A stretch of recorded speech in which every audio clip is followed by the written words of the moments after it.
এই শীতের প্রাক্কালে হঠাৎ নিম্নচাপের কারণে কয়েকদিন বেশ একটানা লাগাতার বৃষ্টি হয়েছিল। 3-4 দিন একটানা বৃষ্টি হলো। তো এই মুহূর্তে অ্যাডিনিয়াম গাছগুলোর অবস্থা খারাপ বলা যায় না, বাট ফুল টুল সমস্ত ঝরে গিয়েছে, পাতা টাতা সমস্ত হলুদ হয়ে পড়ে যাচ্ছে বেশিরভাগ গাছেরই। বেশিরভাগ গাছ ভালো রয়েছে। তো আজকে সকাল থেকে বেশ রোদ উঠেছে, বেশ ভালোই রোদ উঠেছে। তো এই সময়টাকে কাজে লাগাতে হবে। তো আজকে অবশ্যই ফাঙ্গিসাইড স্প্রে করব আমি, তাই ভাবলাম আপনাদের সঙ্গেই একটু শেয়ার করি সেটা আমি। তো শীতের মধ্যে যখনই প্রচুর বৃষ্টি হবে আর তারপরে যখন রোদ উঠবে, সেই রোদের দিনটা মিস করা যাবে না।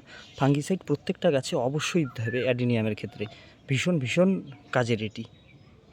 ফাঙ্গাল অ্যাটাকের থেকে বাঁচানোর জন্য এইভাবে প্রত্যেকটা গাছে এখন আমি স্প্রে করব ফাঙ্গিসাইড।